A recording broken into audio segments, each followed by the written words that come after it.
नमस्कार मित्रांनो, S class एज्युकेशनमध्ये तुम्हा सगळ्यांचं मनापासून स्वागत आहे.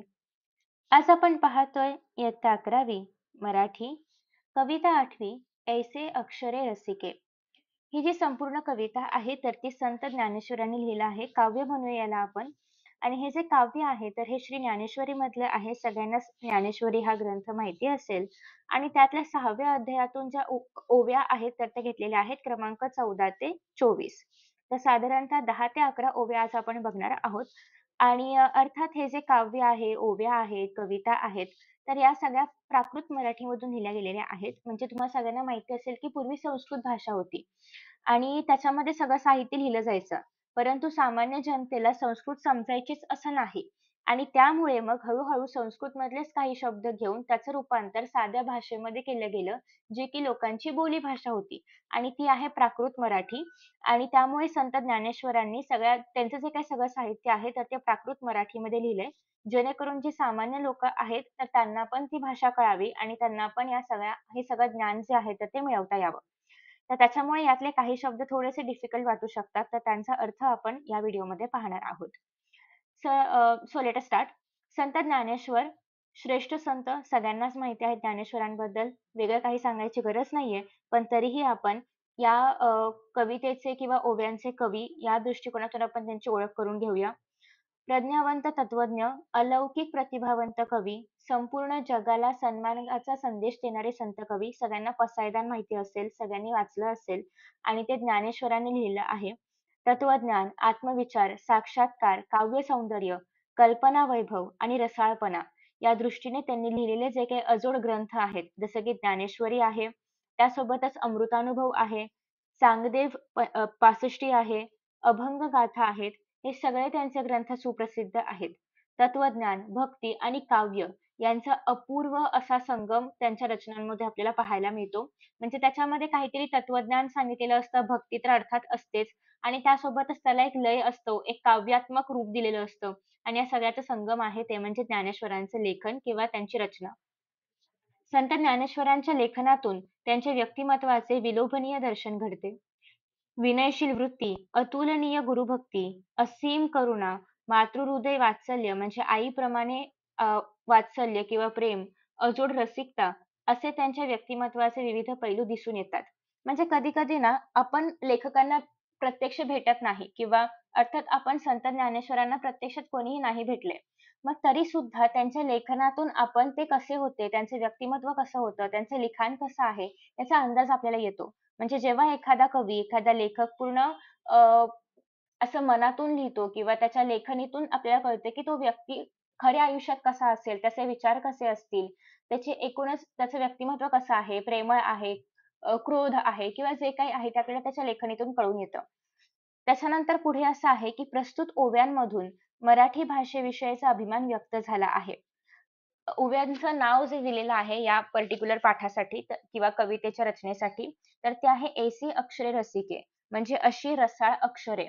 तर संत ज्ञानेश्वरांनी या ओव्यांमधून आपली जी मराठी भाषा आहे, त्यामधली जी अक्षरं आहेत किंवा एकूणच मराठी भाषा हिचं कौतुक केलेलं आहे, गौरव सांगितलेला आहे. तर तो आज आपण बघणार आहोत. त्यानंतर आहे अमृतापेक्षाही गोड असलेल्या मराठी भाषेविषयीची गौरवाची भावना आणि आपल्या शब्दसामर्थ्यावर असणारा सार्थ विश्वास व्यक्त करताना संत ज्ञानेश्वर असं म्हणतात, की माझ्या मराठीतून अमृताशीही पैज जिंकणारी अशी रसाळ अक्षरं मी निर्माण करीन. म्हणजे अमृत सगळ्यात पवित्र गोष्ट आहे किंवा सगळ्यात प्रेशियस असं आपण ज्याची किंमतच नाही करू शकत अशी गोष्ट आहे आणि त्याच्याशी जरी आपण मराठी भाषेची पैज लावली तरी पण मराठी भाषा जिंकेल. इतकी रसाळ, इतकी अभूतपूर्व किंवा इतकी प्रेशियस आणि काय म्हणूया आपण त्याला सगळी विशेषणं कमी पडतील. इतकी सुंदर भाषा आहे, की अमृत पण त्याच्यासमोर पैजे ठरेल, अशी माझी मराठी आहे. आणि अशी अक्षरं किंवा असे शब्द मी माझ्या मराठीमध्ये निर्माण करणार आहे, की ती अमृतालाही हरवेल. त्यानंतर पुढे असं आहे, की रसाळ बोलीमध्ये निर्माण केलेल्या या ओव्या म्हणजे मोठी मेजवानी आहे. या ओव्यांमध्ये रसाळ बोलांना दिलेली जी काही सूर्याची उपमा आहे, ती अधिक परिणामकारक आहे. तर आपण बघणार आहोत, की मराठी भाषेमधले शब्द त्यांना सूर्याची उपमा कशा पद्धतीने दिलेली आहे किंवा इतर अनेक बऱ्याचशा गोष्टी.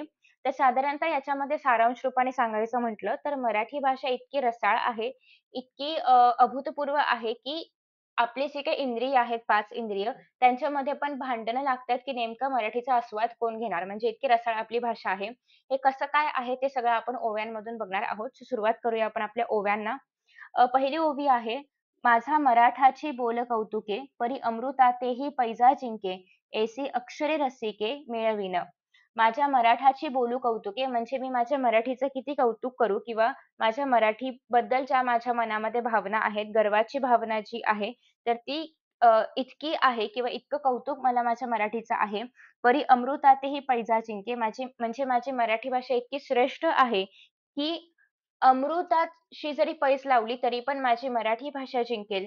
ऐसी अक्षरे रसिके म्हणजे इतकी रसाळ अक्षरे माझ्या मराठी भाषेमध्ये आहेत किंवा मी माझ्या मराठी भाषेमध्ये अशी रसाळ अक्षरे निर्माण करेल, की ज्याच्यामुळे ती अमृताशी पैज लावली तरी पण माझी मराठी भाषा जिंकेल, अशी शब्दमाला मला माझ्या मराठी भाषेमध्ये गुंफायची आहे. तर आता या ठिकाणी कोणते-कोणते शब्द आहेत? अमृत सगळ्यांना माहिती असेल. अमर ज्याच्यामुळे आपण होतो, तर ते असतं अमृत. म्हणजे आपण मरणालाही हरवतो. म्हणजे आता मरणापेक्षा काय श्रेष्ठ असू शकतं? तर मरणालाही हरवणारं असं अमृत आहे आणि त्याहूनही श्रेष्ठ अशी माझी मराठी भाषा आहे. त्यानंतर पुढे आता आपण बघणार आहोत अ, मराठाची म्हणजे मराठीच्या, बोलू म्हणजे बोल, परी म्हणजे पण, पण, परंतु ठीक आहे. पैज म्हणजे सगळ्यांना माहिती असेल आपण बेट लावतो, आपण शर्यत लावतो तर त्याप्रमाणे. मेळवीन म्हणजे मी निर्माण करेन किंवा गुंफेन मराठीमध्ये शब्द, की जे अमृताशी पैज लावली तरी पण माझ्या मराठीला जिंकवतील. तर अशा पद्धतीने ही पहिली ओवी आहे ज्याच्यामध्ये आपल्याला संत ज्ञानेश्वरांचा मराठी भाषेवरचा विश्वास किंवा त्यांचा स्वतःवरचा विश्वास, की असे शब्द ते निर्माण करू शकतात, याच्यावरचा विश्वास आपल्याला पाहायला मिळतो.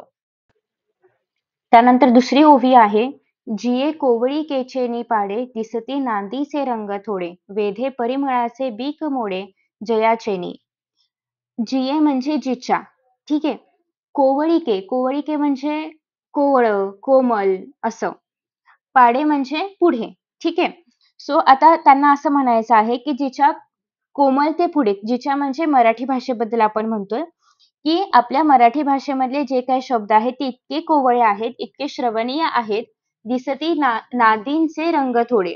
म्हणजे त्याच्यासमोर किंवा माझ्या मराठी भाषेतले जे काही शब्द आहेत तर त्याच्यासमोर नादीचे अ, म्हणजे जे आपले सप्तसूर आहेत किंवा जे नादब्रह्म आहे, जे श्रेष्ठ सूर आहेत किंवा स्वर आहेत, तर त्यापेक्षाही माझ्या मराठीमधले जे शब्द आहेत, तर ते कोवळे आहेत, मधुर आहेत, श्रवणीय आहेत, त्यापेक्षाही श्रेष्ठ आहेत. वेधे परिमळाचे बीक मोडे जयाचेनी. परिमळ म्हणजे काय? सुगंध, सुवास. वेधे म्हणजे वेधून घेणे. बीक म्हणजे बळ, ठीक आहे, बळ. मोडे म्हणजे काय? नाहीसं होणं आणि जयाचेनी म्हणजे जिच्या पुढे. म्हणजेच त्यांना असं म्हणायचं आहे, की माझ्या मराठी भाषेचं जे काही माझ्या मराठी भाषेमधले जे काही शब्द आहेत, तर ते इतके कोवळे आहेत, इतके मधुर आहेत, इतके श्रवणीय आहेत, की सप्तसुरांपेक्षा पण किंवा संगीतापेक्षा पण श्रेष्ठ वाटतात ऐकायला. इतके रसाळ आहेत, इतके मधुर आहेत. त्यानंतर आहे वेधे परिमळाचे बीक मोडे. म्हणजेच काय, की परिमळ म्हणजे सुगंध, सुवास. म्हणजे जो श्रेष्ठ सुवास आहे तो पण फिका पडेल माझ्या मराठीमधले जे शब्द आहेत त्याच्या सुवासापुढे. म्हणजे इतका श्रेष्ठ सुवास आहे किंवा इतकं सुंदर आहे माझी मराठी भाषा, इतकी सुवासिक आहे, इतकी कोमल आहे, की त्याच्यासमोर परिकमळ सुद्धा फिकं पडेल किंवा त्याचा वास सुद्धा परिमळ परिमळ म्हणजे काय सुवास सुद्धा फिका पडेल. ऐसे रसाळपणाची या लोभा की श्रवणाची होती जिभा बोले इंद्रिया लागे कळंभा एकमेका. आता पुढे संत ज्ञानेश्वर म्हणतात की लोभा म्हणजे काय मोह, ठीक आहे. लोभ म्हणजे काय मोह. रसाळपणाची या लोभा म्हणजेच काय की माझ्या मराठी भाषेमधले जे शब्द आहेत ते इतके रसाळ आहेत, इतके विलोभनीय आहे की त्याच्या लोभापुढे कानांना सुद्धा जिभा फुटतील, की श्रवणीची म्हणजे काय कानांची, होती जिभा म्हणजे जीभ होईल. म्हणजे माझ्या मराठीमधले शब्द इतके रसाळ आहेत, की कानांना सुद्धा जिभा फुटतील. ठीक आहे. म्हणजेच काय रसाळ ही चव आहे. जीभ आपण कशासाठी वापरतो? चव घेण्यासाठी. ठीक आहे. मग त्यांनी आपल्या शब्दांनाच काय म्हटलेलं आहे? ते रसाळ आहेत. इतके रसाळ आहेत, की ऐकून कानांना पण जीभ फुटेल आणि असं वाटेल, की म्हणजे कानांना असं वाटेल, की आपण त्या रसाळ शब्दांचा आस्वाद घ्यावा म्हणून त्यांना जीभ फुटेल. बोले इंद्रिया लागे कळंबा. कळंबा म्हणजे काय भांडण किंवा कलह ज्याला आपण म्हणतो. म्हणजे इंद्रियांमध्येच भांडण लागलेलं आहे, की कानांना असं वाटतंय, की आपण ते ऐकूया. पण ते इतके रसाळ आहेत की म्हणजे जिभेला असं वाटतंय की आपण त्याचा आस्वाद घेऊया. तर अशा पद्धतीने आपले जे कान आहेत, तर म्हणजे कान जे आहेत, तर हा सगळा रसाळपणा किंवा जे आपले सगळे शब्द आहेत, तर त्यांचा आस्वाद घेण्यासाठी आतुर झालेले आहेत आणि इंद्रियांमध्येच एकमेकांमध्येच भांडणं लागलेली आहेत, की नेमकं या मराठी भाषेमधील अक्षरांचा आस्वाद कोणी घ्यायचा आहे, कानांनी की जिव्हांनी किंवा जिभेने. सहजे शब्दू तरी विश्वश्रवणाचा परिरसना म्हणे हा रसू आमुचा. घ्राणासी भाव जाय परिमळाचा हा तोची होईल. आता या ठिकाणी काय काय म्हटलंय बघा. आधी तर आपण सगळ्यात आधी शब्दार्थ जाणून घेऊया, जेणेकरून तुम्हाला एक अर्थ मिळेल आणि त्यानंतर आपण या पूर्ण ओळींचा अर्थ जाणून घेणार आहोत. सहजे शब्दू तरी विश्वश्रवणाचा. विश्व म्हणजे काय? विषय. ओके. विश्व म्हणजे विषय. परिरसना, रसना म्हणजे जीभ. म्हणे हा रसू आमचा, म्हणजे ही जी आहे ही चव आमची आहे. घ्राणासी म्हणजे आपलं नाक. नाक भावो जाय परिमळाचा, परिमळ म्हणजे अगेन सुगंध. ठीक आहे. भाव म्हणजे भावना. आता बघा यांना काय म्हणायचं आहे. म्हणजे खरं तर असं आहे की शब्द हे काय आहे, ऐकण्याचा विषय आहे. शब्द आपण ऐकतो. ठीक आहे. पण तरी पण जीभ अशी म्हणते की शब्द इतके रसाळ आहेत मराठी भाषेमधले किंवा अक्षर इतकी रसाळ आहेत की हा शब्दरूपी रस माझा आहे. मला त्याचा आस्वाद घ्यायचा आहे किंवा मला तो ग्रहण करायचा आहे आणि त्याचा आस्वाद मला घ्यायचा आहे, असं कोण म्हणते? जीभ. रसना म्हणजे जीभ असं म्हणते की मला त्याचा आस्वाद घ्यायचा आहे. सहजे शब्दो तरी विश्वश्रवणाचा, म्हणजे सहज पाहायचं म्हटलं तर शब्द जे आहेत तर ते ऐकण्याचा विषय आहे. पण रसना म्हणे हा रसो आमचा, पण जीभ काय म्हणते की हा जो रस आहे तर हा आमचा आहे किंवा याचा आस्वाद आम्हाला घ्यायचा आहे. घ्राणासी भावो जाय परिमळाचा. पण नाकाला असं वाटतंय की हे बोल इतके सुगंधी आहेत किंवा ही अक्षरं जी आहेत यांचा सुवास इतका सामर्थ्यवान आहे की त्याचा आस्वाद आम्हाला घ्यायचा आहे. म्हणजे नाकाला असं वाटतंय की म्हणजे मला त्याचा वास घेता आला पाहिजे. कानांना असं वाटतंय की आम्ही ते ऐकले पाहिजेत. जिभेला असं वाटतंय की आम्ही त्याचा शब्दरूपी रस जो आहे तर तो ग्रहण केला पाहिजे. तर अशा पद्धतीने सगळ्याच इंद्रियांना मराठी भाषेमधील शब्दांचा आस्वाद घ्यायचा आहे. नवल बोलतीये रेखेची वाहणी, देखता डोळ्याही पुरो लागे धनी. ते म्हणती उघडली खाणी रूपाची हे. म्हणजे आपल्याला याच्यामधून हेच कळतंय की आपली मराठी इतकी श्रेष्ठ आहे की इंद्रियांमध्ये पण भांडणं लागतायत की नेमकं कुणी त्याचा आस्वाद घ्यायचा. आता बघा पुढे काय म्हटलंय. नवल म्हणजे आश्चर्य. ठीक आहे. किती नवल आहे, किती आश्चर्यकारक आहे. रेखेची वाहनी म्हणजे काय? जसं म्हणजे आपण जेव्हा मराठी लिहितो तेव्हा आपण रेषा ओढून लिहितो, बरोबर? आता आपण ब काढण्यासाठी रेषा दिलेली आहे, त्याच्यामध्ये रेषा दिलेली आहे, न साठी आपण रेषा दिलेली आहे. म्हणजे रेषा देत आपण अक्षर बनवतोय. म्हणजे रेषांपासून आपण अक्षर बनवतो. हे किती नवल आहे किंवा किती आश्चर्यकारक असं आहे. त्यानंतर पुढे असं आहे की देखता डोळ्याही पुरो लागे धनी. धनी म्हणजे काय? तृप्ती, सॅटिस्फॅक्शन. ते म्हणती उघडली खाणी. खाणी म्हणजे काय? भांडार ज्याला आपण म्हणतो आणि रूप म्हणजे काय? सौंदर्य. म्हणजे हे किती नवल आहे की फक्त रेषांनी किंवा फक्त रेखा ओढून आपण अक्षरं लिहिलेली आहेत आणि ते पण इतके सुरेख किंवा इतके सुंदर आहेत की ते बघून डोळे तृप्त होतायत. देखता डोळ्याही पुरो लागे धनी. म्हणजे ती अक्षरं इतकी फक्त रेखांनी काढलेली अक्षरं इतकी सुंदर आहेत की ते बघून आपले डोळे पण तृप्त होतायत. आणि म्हणजे हे सगळे शब्द बघून आपल्या डोळ्यांचं पारणं फिटतंय. ते म्हणती उघडली खाणी आणि ते असं म्हणतायत की जणू कशाची खाणी? तर रूपाची खाणी. म्हणजे ते असं म्हणतायत की जणू रूपसौंदर्याची खाणच आहे. काय? शब्द. म्हणजे मराठी भाषेमधले जे शब्द आहेत, जे अक्षरं आहेत, तर ती रूपसौंदर्याची खाणच आहे. त्याच्यामुळे ते बघताना किंवा ते डोळ्यासमोर आले की डोळ्याचं पारणं फिटतं. कधी-कधी बघा असे काही शब्द असतात ते आपल्या डोळ्यांना मोहिनी घालतात. असं वाटतं की ते शब्द आपण पाहतच राहावेत किंवा ते प्रचंड आवडतात आपल्याला. मग लेखकाने केलेली शब्दरचना असेल किंवा एखाद्या ग्रंथामधल्या शब्दांची मांडणी अशी असते की त्याच्यामुळे आपल्याला तो लेख आवडू लागतो. म्हणजे ते शब्द जे आहेत तर ते आपल्या डोळ्यांमध्ये असं काहीतरी जणू मोहिनी घालतात की त्याच्यामुळे आपल्या डोळ्यांना ते आवडूच लागतं किंवा आपल्या डोळ्यांना ते सौंदर्य आवडतं. आपले डोळे ते शब्द बघून तृप्त होतात. त्यानंतर पुढे असं आहे की जेथ संपूर्ण पद उभारे, तेथ मनची धावे बाहिरे, बोलू भुजाही आविष्करे, आलिंगावया. आता या ठिकाणी शब्दार्थ आधी आपण बघणार आहोत. शब्दार्थांमध्ये बघा सगळ्यात पहिल्यांदा आपल्याला हे बघायचंय की जेथ म्हणजे जेथे, पद म्हणजे पद, शब्द. ठीक आहे. पद म्हणजे काय? शब्द. त्यानंतर पुढे असं आहे की तेथ मनाची धाव बाहिरे. म्हणजेच काय? त्या ठिकाणी मन धाव घेतं. बोलू भुजाही आविष्करे. भुजा म्हणजे आपले हात. ठीक आहे. आविष्करे म्हणजे पुढे होतात, ठीक आहे, सरसावतात, पुढे सरसावतात. आलिंगवया म्हणजे मिठी मारायला. आता आपण या सगळ्याचा अर्थ बघूया, की जेथे संपूर्ण पद उभारे म्हणजे जेव्हा आपण मुखातून सगळे शब्द बोलतो किंवा जेव्हा आपण मुखातून शब्द व्यक्त करतो किंवा आपल्याला जे काही म्हणायचं आहे ते आपण मराठीमधून बोलतो, तर तेव्हा तेथं मनची धाव बाहिरे म्हणजे तेव्हा मन त्याकडे धाव घेतं. कारण ते शब्द इतके सुंदर आहेत किंवा इतके हवे-हवेसे वाटणारे आहेत, की मन पण त्या शब्दांकडे धाव घेतं. बोलू भुजाही आविष्कारे आलिंगावया आणि जणू मन जे आहे तर ते आपले हात पुढे सरसावतात किंवा सरसावतं त्या शब्दांना आलिंगन देण्यासाठी म्हणजे इतके ते शब्द हवे-हवेसे वाटतात, असावेसे वाटतात आपल्याकडे, की आपलं मन सुद्धा त्या शब्दांना आलिंगन देण्यासाठी हात पुढे सरसावतंय. ठीक आहे? ऐसी इंद्रिये आपुला लिया ऐसी इंद्रिये आपुला लिया भावी झोंबती परी तो सरीसेपणेची बुझावी जैसा एकला जग चेववी सहस्त्र करू. आता या ठिकाणी शब्दार्थांमध्ये बघा सहस्त्र करू म्हणजे काय की सूर्याचे जे काही सहस्त्र किरण आहेत तर त्याला आपण म्हणणार आहोत सहस्त्र करू आणि या ठिकाणी ऍक्च्युली आपण आपल्या मराठी भाषेची तुलना तुलना म्हणण्यापेक्षा आपण उपमा म्हणूया त्याला आपण सूर्याच्या किरणांची उपमा देतोय. अं, ठीक आहे. झोंबतीचा अर्थ काय होतो, की बिलगतात. ठीक आहे, बिलगतात. सरीसेपणेची म्हणजे सरस म्हणजे सुंदर, सुरेख. ठीक आहे. म्हणजे अगदी उत्तम प्रकारे. चेववी म्हणजे काय उजळतो, उजळणे त्याला आपण चेववी म्हणतो.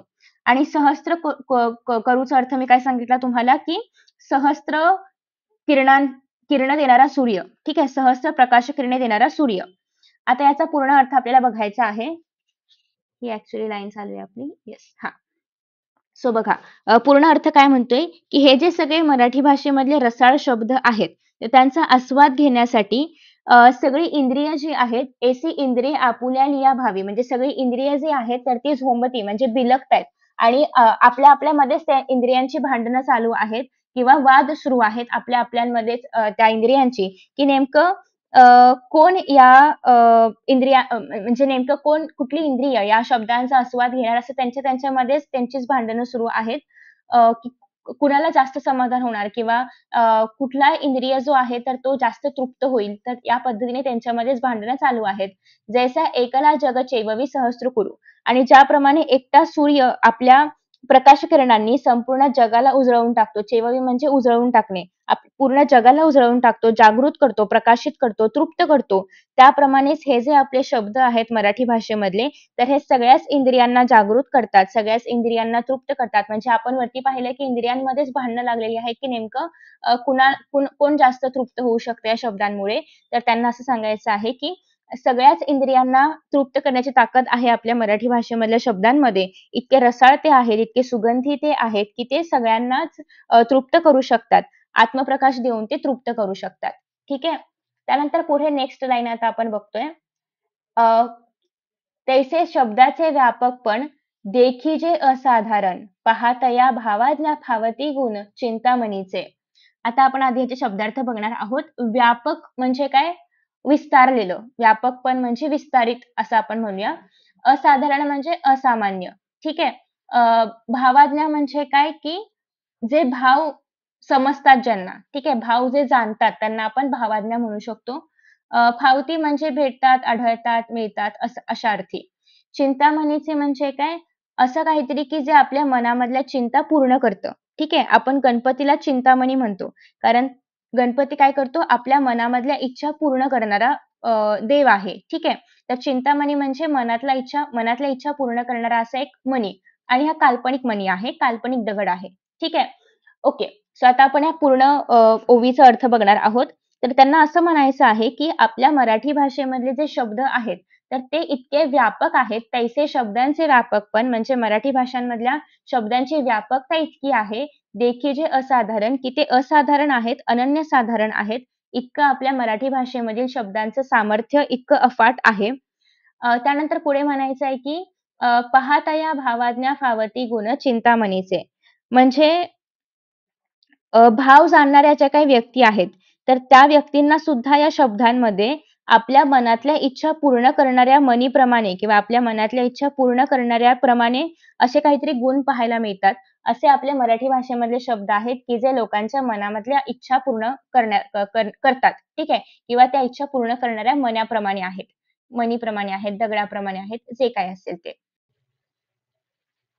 हे असोत या बोलाची ताटे भली, वरी कैवल्य रसे भोगरिली, ही प्रतिपत्ती मिया केली निष्कामासी. अ, हे असोत या बोलाची ताटे भली. भली म्हणजे काय? भरलेली.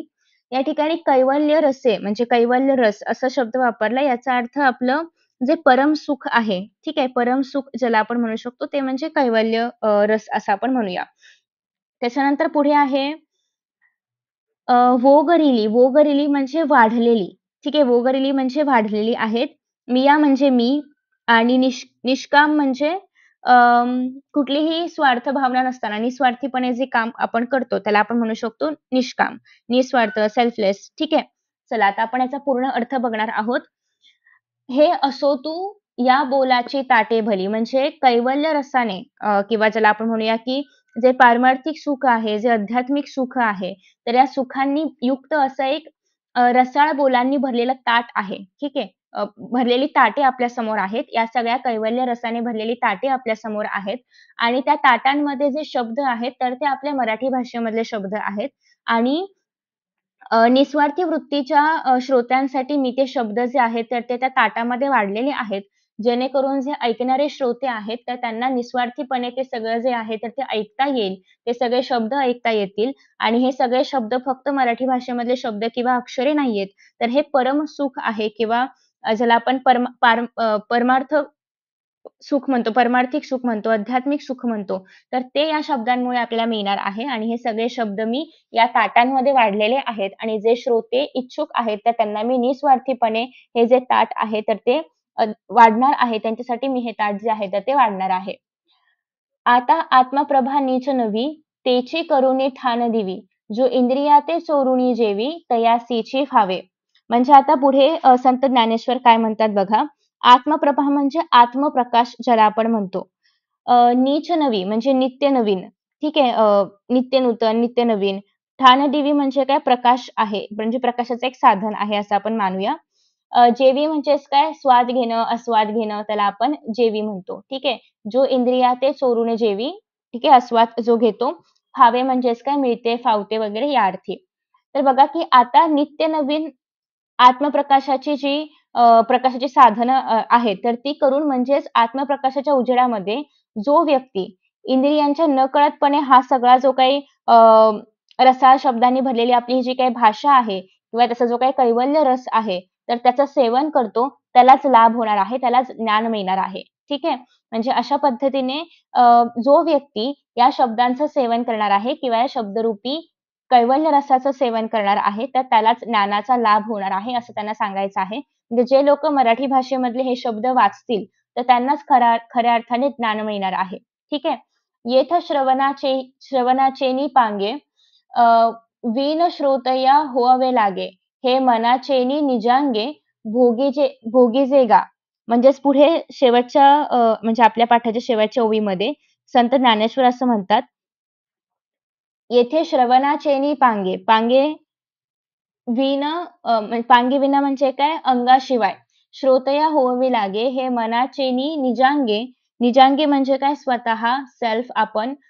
भोगीजे म्हणजे भोगावं लागणार. ठीक आहे. भोगीजे म्हणजेच काय, की हे जे सगळे शब्द आहेत, हे जे सगळे बोल आहेत, तर ते अनुभवण्यासाठी आपल्याला फक्त कानाचा आधार घेता कामा नये. म्हणजे श्रवणाचेनी पांगे विना म्हणजे फक्त आणि फक्त कान या अवयवाचा आधार घेऊन उपयोग नाही. जर आपल्याला खरोखर मराठी भाषेचा शब्दाचा आस्वाद घ्यायचा असेल, तर फक्त कानांचा उपयोग किंवा फक्त श्रवण इंद्रियाचा उपयोग करून उपयोग नाही. म्हणजे हे शब्द जर आपल्याला श्रवण इंद्रियांशिवाय अनुभवावे लागतील, तरच आपल्याला त्याच्यामधला खरा अर्थ कळेल किंवा खरं खरं तो जो काही आस्वाद घेणं आहे, तर ते आपल्याला कळणार आहे. फक्त आणि फक्त ऐकण्यापेक्षा अ, स्वानुभवाच्या आधारेच आपल्याला या शब्दांचा रस किंवा त्याचा आस्वाद घेता येणार आहे, रसास्वाद घेता येणार आहे, त्याचा अर्थ समजून घेता येणार आहे, त्याचा बोध समजून घेता येणार आहे. त्याच्यामुळे फक्त ऐकून ही भाषा आपल्याला कळणार नाही, तर त्याचा ॲक्चुअली स्वाद आपल्याला घ्यायचा आहे. त्याच्या आधारे आपल्याला लिखाण करायचं आहे. त्याच्यामध्ये शब्द समजून घ्यायचे आहेत. ते आपल्या रोजच्या ह्याच्यामध्ये वापरायचे आहेत आणि दाखवायचं आहे, की आपली मराठी किती श्रेष्ठ भाषा आहे आणि कशा पद्धतीने ती अमृताला सुद्धा पैजेमध्ये हरवू शकते. इतकी संपूर्ण अशी रसाळ भाषा आहे.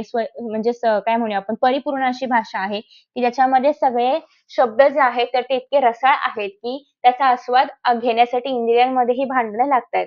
आणि त्याच्यानंतर शेवटी आपल्याला असं कळतंय, की या सगळ्या शब्दांचा जर आस्वाद घ्यायचा असेल, तर फक्त कानांचा उपयोग करून चालणार नाही.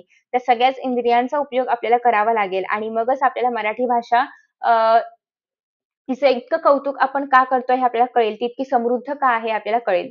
तर अशा पद्धतीने मराठी भाषेबद्दल खूप भरभरून लिहिलं आहे संत ज्ञानेश्वरांनी आणि ते सगळं आपण या ओव्यांच्या मार्फत शिकलेलो आहोत. आय होप की तुम्हाला आजचा व्हिडिओ आवडला असेल आणि अर्थातच सगळ्यांना मराठी भाषेविषयी अजून प्रेम मनामध्ये निर्माण झालं असेल, की आपली भाषा किती अनन्यसाधारण आहे. त्याच्याबद्दल संत ज्ञानेश्वरांनी अगदी 11व्या-12व्या शतकामध्ये किती सुंदर लेखन करून ठेवलेलं आहे. त्याच्याबद्दल असेल, त्याच्यामध्ये असेल. तर अशी ही आपली मराठी भाषा आणि याबद्दल तुम्हाला बरीचशी माहिती मिळालेली आहे. सो आय होप की तुम्हाला हा व्हिडिओ आवडला असेल. आवडला असेल तर नक्कीच लाईक करा, शेअर करा. Thank you so much for watching this video and see you in the next video. Bye bye.